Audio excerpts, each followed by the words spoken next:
Hello and a very warm welcome back to the garden. It's almost the 1st of July. I'm so excited. The farmers are out cutting their silage. I'm here enjoying the garden, and I thought, what could be better than doing a little bit of a tour to show you what is currently growing on in the garden, so you can see how it's going to transition and develop into summer when we get gluts of harvests. We're going to start with the first bed that you see when you come through the garden gate. Here I'm interplanting or doing a bit of a polyculture of annual herbs and annual flowers, mainly edible flowers. We've got the first borage flowers and we've got some pot marigolds growing. I'm really trying to utilise this kind of interplanting of annual herbs and annual flowers just to add some visual interest and to see how they perform together. I've also put in an amaranth, so fingers crossed that's going to turn out well. This wigwam here, I've got runner beans. I'm not doing any A-frames this year. I'm just sticking with a load of wigwams around the garden. I've interplanted some dill with this, got another amaranth, and then here, beetroot. These are bolt hardy beetroots, and I've multi-sown them, and bolt hardy are by far the most consistent variety of beetroot that I grow.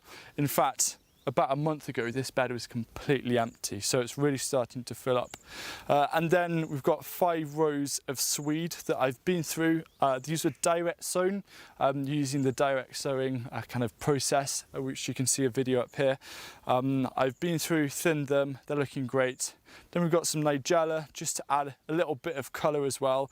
And then this is perpetual spinach that I'm not letting it grow to full size. I'm just constantly picking the largest of the leaves and adding them into meals. Then here, this is kind of a prime feature that a lot of you are getting really excited about. Had so many comments about it on the interplanting with runner beans video. This is a wigwam that is kind of more of an archway that my co-worker Sam built, and I absolutely love it. I think it's a real highlight of the garden, and the idea is we're going to be growing, you can already see that these runner beans are growing upwards, and we want this to kind of be covered with runner beans. We can pick them really nicely because they'll be dangling inwards, so harvesting is going to be easy, but also it's going to be quite fun because I might do some videos where I suddenly emerge from the runner bean structure. It's nice to add these elements in terms of space saving as well. If this was a wigwam, you could see the footprint.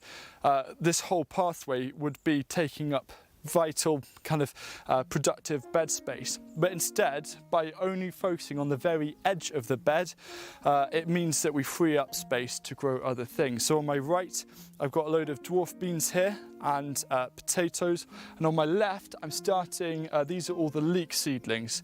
I've got 4 or 5 different varieties of leeks, and you can see this bed behind me here is actually clear. I've kept this clear because I want to put in a load of brassicas, and they're about a couple of weeks away from that stage.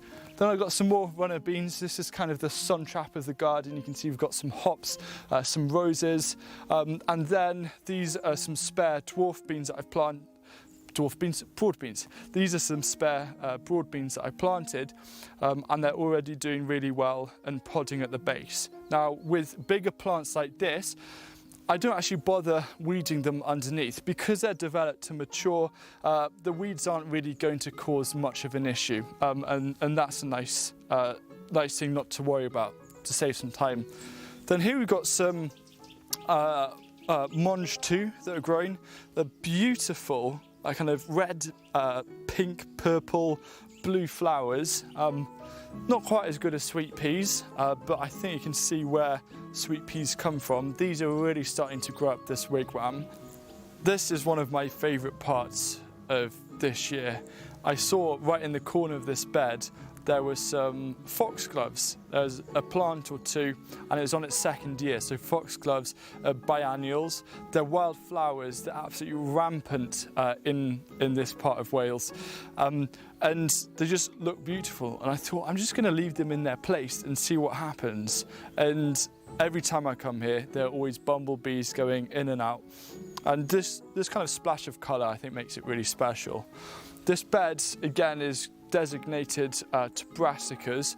I've got a couple of squash plants in the front there, Then we've planted 3 rows of Aztec broccoli, another thing that I've never grown before, and it looks really interesting.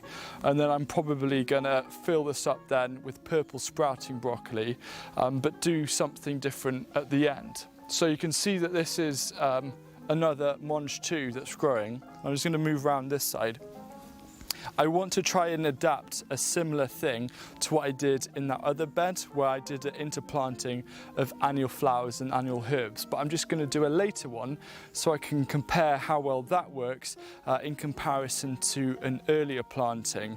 And I just love being able to test and experiment different things so I can see what works best and what I can use then in future growing seasons to help make this garden more productive. One of the things that I love so much about growing food is actually leaving some plants in and to see how they flower or perform in the second year. A prime example are leeks. These are leek seed heads. They're basically like chai flowers but a lot bigger, and the bumblebees absolutely adore them. So what I'm really trying to do is, wherever possible, have reasons and have plants that are going to bring in pollinators, just to make kind of the garden feel more alive whenever I'm here. Now to my left I've got some Shetland black potatoes that I'm growing in this corner of the bed, and the rest of it are squash. So I've put in a load of squash plants right next to me here. This is a jack of all trades, so I'm going pumpkin, and the idea with this is it's going to spread down this pathway. I'm willing to sacrifice part of this pathway for it. I've also got various courgettes and winter squash. Now it's actually been ridiculously dry here in June. I can't actually remember if we've had any rain, perhaps a touch of drizzle, but it hasn't penetrated the ground. So I've planted these using the bowl method, and because they're new into the bed, it's really important that they get lots of water. Squash are really thirsty. So using the bowl method is a right blessing, because we know that when we're watering them, all of the water is getting soaked down into the roots and really helping them on. I just really hope that we're going to get a good soaking of rain some point soon. I can hardly believe it. We've just finished filming the tour of the garden, and I was saying how we've basically had no rain in June. Well, now it's changed. To my right here is our main garlic patch. There's around 140 plants of garlic here, and the leaves at the base are just starting to die off now, which is a good sign, because when you harvest garlic you want the bottom half of leaves to all be nice and dry, and it's going to be really great to pull these up. And then this space will be open to a succession plant with something else. So the garlic harvest I'm waiting for, because I really miss homegrown garlic. Then I've got summer cabbage, which is really starting to get into its stride now. Now the final thing here, these peas I grew for pea shoots. They're actually Llanover peas, so they're a Welsh variety. And I thought, well, I've had the pea shoots, let's just let them produce. They're also at the moment podding in the polycrub. They're absolutely delicious, and these are just a couple of weeks behind them, and I'm looking very much forward to even more peas. This is the main potato bed. I've got a row of Swift and then 2 rows of Morris pear, and these are looking amazing. The flowers are absolutely stunning. Unfortunately, they're just coming to the end, but it's a really nice kind of splash of purple and orange across this. I'm growing fewer potatoes directly in raised beds this year, because I'm transitioning to trying to grow as much as possible in containers to free up extra bed space, because even though potatoes are productive, they do also take up a lot of bed space, where I could be growing things that are perhaps more valuable, because potatoes, let's face it, are pretty cheap to buy. And here, broad beans. These again are developing nicely at the base. It's really important to water any kind of bean when they're flowering, just to help them with fruit set. Now what I've noticed is that the black fly have just started attacking the very tips of the beans, so that's a sign for me to now start coming through and picking off the growing shoots, because the black fly are only interested in the young tips. It's a lot easier for them to get the sap. So I'm just going to come through, get all the shoots and any of the tops that are clear of black fly, I'm going to stick into a stir fry or lightly steam them or lightly cook them with some garlic and butter, just as a nice green to add to a meal. I've then got some direct sown radish. I've got some peas in front of me here that are looking amazing. Loads of flowers, loads of pods are setting, really exciting to see that. Then I've got some fennel. This first 2 rows of fennel were grown in modules, and then I did some direct sowing of fennel, and because it was so dry I actually forgot to firstly put a plank over them, and I forgot to water them as much. So they've been a little bit sporadic with the germination, serves me right, but I've plugged those gaps with a bit of extra beetroot because I don't mind. And then finally, just at the top, we've got another borage plant, just to add a bit of colour, and the flowers are an amazing addition to salads, and then 3 spare dwarf beans. At the start of the season, this was the salad bed where I grew all sorts of things like lettuce, spinach, radish. There's still some remnants. These lettuce here are doing really well. The spinach and lettuce in the front are now, they're going over, but I'm letting these grow for the flowers. The spinach flower heads an amazing structure actually in the garden, really striking. And then lettuce flowers are beautiful because they're like tiny little dandelions, but there's hundreds of them on every single plant. I then got just a row of spare onions, some more leeks, and then I've transplanted these dwarf beans. Now these are looking a little sad. The main leaves have kind of turned this weird white colour, but it doesn't look anything like powdery mildew. I'm wondering, when I planted them, they've just been stressed out by an excessive amount of sun because they were kind of in the partial shade, and I just moved them right out into a bright sunny position. But what they are doing is showing still signs of growth, and the tops that have appeared are looking nice, green and healthy. So in all honesty, I'm not too worried. This is one of my favourite beds. I've got an A-frame of ambassador peas, a really nice variety that work every single year. These are just coming into flower, so they're behind the Llanover peas, and they're behind the Kelvedon Wonder peas, which grow slightly shorter than these. I've got kohlrabi at the front, purple delicacy. You can see that I've also planted a marigold in the corner. I'm just trying to, wherever possible in corners, I'm trying to grow as many flowers as possible. There's another marigold here. Then I've got some more beetroot because it's such a staple. And then in the front of me here, I've got a load of kind of bright lights and perpetual spinach, Swiss chard, all mixed together. You can see how nice these leaves are looking, and the stems. And I'm about to start another batch because I'm going to go through and start harvesting these quite intensely, and I'm really looking forward. Today will be the first proper harvest of these, and there is a ton of food right in front of me here. This bed is the main onion bed. They're looking nice and healthy. A couple of them have had flower heads on top, which isn't a good sign, but again, it's because of just the amount of dry weather we've had. It's ridiculous. This bed is really nicely mulched with a good compost, and there's only so much water that organic matter and compost can hold, especially if something is growing. So again, more watering is needed. At the top, I've got dill that is growing, and then some parsley. These are both looking really nice, and then a little cash crop of radish in the front. This sweet peas, I adore sweet peas. They're kind of perhaps the only ornamental crop that I actively grow a lot of. These are starting to really shoot up this wigwam, and they're going to be such a nice colour. I've got various different herbs planted about, including some caraway. I've never grown caraway before, so I'm curious to see how those are going to turn out. Then I've got a load of shallots in front of me here. These are going to be perfect. I'm really excited. They're developing well. I'm really excited to make a load of really nice rich sauces over autumn and winter to help keep me nice and warm. And then in the front, I've got more onions that are kind of interplanted in terms of rows with carrots, and those are really starting to come on well. Behind me here, I've got some blueberry plants that are looking really nice, cropping well, and I can't wait to eat those. Then I've got a little kind of narrow bed here that I just usually dedicate to ornamentals or anything spare. So I've got some garlic in there, but I'm also growing things like lilies for the first ever time, just to see how those cope. Then this is a parsley in its second year.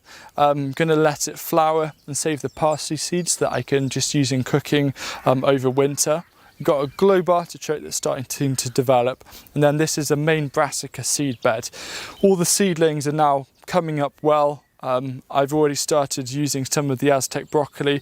I've got everything here from purple sprouting broccoli to 7 different varieties of kale, various different cabbages, Brussels sprouts, the whole entire lot. And then right at the end, some more mange too, because as you can see, I love peas. I did a poll recently on YouTube and I asked, what is your favourite homegrown produce? Is it homegrown tomatoes or is it peas? I was very curious. I thought tomatoes would win like 90%, but turns out it's around 2/3 tomatoes and 1/3 peas. So fair play to peas.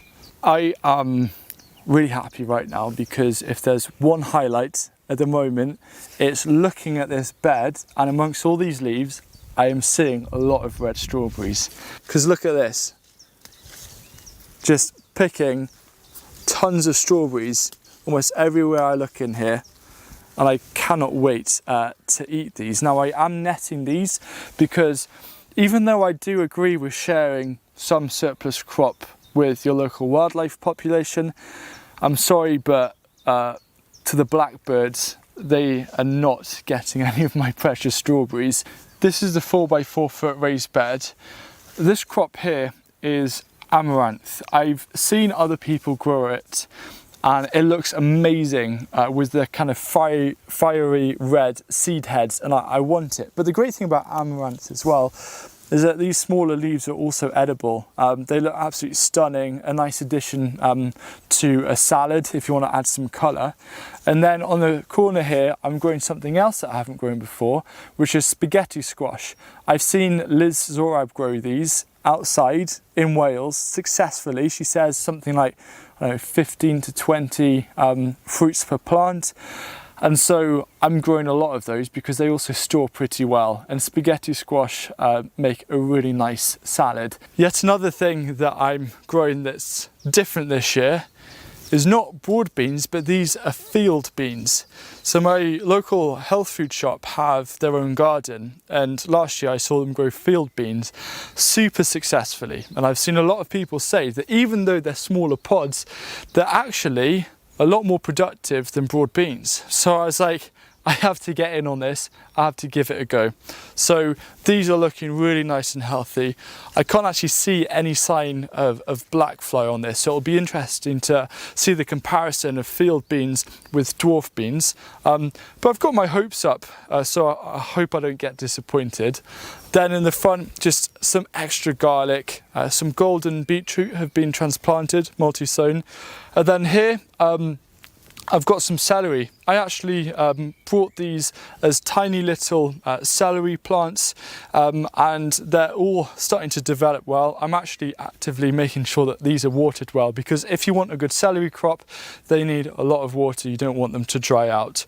One on the corner got slugged, but it's looking a lot better. Slug damage has been almost non-existent this year. I think kind of helped perhaps by the drier weather, but there is a lot of moisture in a lot of the leaves. So if I was a slug, I'd always just be hiding in kind of the Swiss chard or the lettuce patches, but I just can't see any. So that's a really good thing. And finally, I've got another row of ambassador peas. These are probably 2 or 3 weeks behind the other rows. And then at the corner there, at the end of the bed, I've just done a bit of an experimental polyculture where, again, using any spare seedlings, I'm putting them in, trying different spaces just to see how they each grow with one another. So I've got some broad beans at the end with peas kind of climbing up them. I've got shallots, I've got various different, I've got fennel, lots of different things. And this is kind of my biggest passion in the garden, is just throwing some things together and seeing what happens. My favourite part by far is this grapevine. Now the last 2 years, before this season, it'd been hit by frost, even though it was protected and it had a right setback. But now look at it, it is going all the way to the bottom of the solar tunnel, and my dad is starting to train it back, and we've got loads of grapes developing. So that is a really exciting thing. We're going to do the same in a polycrop, but I'll show you that later on. And then here we've got sweet corn interplanted with dwarf French beans, not runner beans. And then, as you can see, tomatoes. These have just been tied up and they're already starting to have the first flowers. This has been an absolute lifesaver, investing in some IBC tanks, because we're very fortunate to have a stream, and even though the stream has basically run dry, but we keep these topped up whenever we do have some rainfall. And at the moment there's about 4,500 litres of water here. So we have no other form of water. The stream is connected to the spring that we use, and we're not on mains. So water isn't a luxury during prolonged periods of dry weather. Now, one of perhaps my favourite thing to do in the garden, it's a great bit of fun, is to grow runner beans up these IBC tanks. They're effectively ready-made trellises, so it makes perfect sense. Any kind of climbing bean or peas, a great thing to grow up these. So we've got 4 plants here, 2 in each tub, and then we've got some plants over on the other side. And just in a matter of weeks, these are going to be covered, and I cannot wait to share that with you. We're here in the polycrop, by far my favourite space, but it's a space that I can only truly enjoy early in the morning or later on in the evening, because it gets so hot, but the plants in here love it. The first thing that we planted, because at the start of the season we actually still had the chickens in here because of bird flu, so we couldn't actually get around to planting anything as early as I would have liked.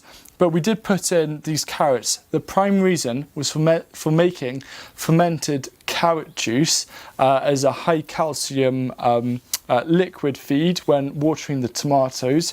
It's just copying the exact same method when making a nettle fermented plant juice. So you can watch this video to find out more about that. But these carrots I've been growing really nicely after thinning them out. So we thinned them out so we could have some kind of micro carrots and use the tops for the fermented plant juice. But you can see these are developing nicely, and just got to keep these watered, and I'm looking forward to harvesting these when they're nice and big in a couple of months' time. So here are the Llanova peas that we've been harvesting now for around about a week. It's still very early stages, but it's laden with pods and they're looking really great. You can see that this place is just sprawling with nasturtiums. I haven't planted a single one. This is just self-sown. I just think it looks absolutely stunning in here. Now, my colleague Sam has made a really nice recipe using new potatoes and peas and nasturtiums, and it's really nice because we actually had the potatoes in the containers right in this bed to begin with at the start of the season, and it's really nice to have a recipe almost in ode of that partnership of the nasturtiums, the peas and the potatoes. So if you want to give it a go, as you can see on screen, it looks absolutely stunning. There'll be a link down below in the description. Now, the main reason why I love undercover growing spaces are, of course, tomatoes. I think we got about 55 plants in here. I've just put up the trellis system, which was in the previous video, and they're growing so quickly that I have to come through and do another harvest because the suckers are turning pretty big, you know. That is a big sucker. So that's going to be the job for this afternoon, to come through, prune these and then tie them around more using that kind of spiral staircase method. And yeah, they're going to turn into triffids. They're looking awesome already. So in the far end of the polycrub, we've got a load of cucumbers, and then I'm also growing other things like sweet corn and peppers. And this was the initial herb bed just for those early harvests of dill, coriander, and also chervil. They're starting to go over, as you can see, but I can still harvest from them. And the coriander are just starting to flower, so I'll let those set seed. Then, of course, more tomatoes. These have already been pruned, and these are looking really nice. And then this pyramid structure here started off as 4 cucumbers. The 2 on the end just died instantly, but these 2 are looking really good. I've got to train them up. But it's kind of good that these cucumbers on the end died, because it meant that we had space to put in this grapevine. And hopefully in 8 years' time, or perhaps sooner, the grapevine will have grown all the way down the length of the polycrub and all the way back. And I think that's going to be such a magical feature, to walk in, see tomatoes, see cucumbers, and see just grapes drooping down. So there you have kind of an overview of how the garden is looking. I have to say it's been a really, really weird growing season. April has been super dry. May was super cold, and the whole garden is around 2 or 3 weeks, and in some places 4 weeks behind where it was this time last year. But I can't complain. I'm pleased with the progress. I just can't wait for perhaps 2 or 3 weeks time from now, when the whole garden is completely filled. Really excited for that. So hopefully you found it interesting. If you have any comments about anything in particular, please don't hesitate to leave them down below in the comment section. Give this video a thumbs up, and I look forward to seeing you again soon.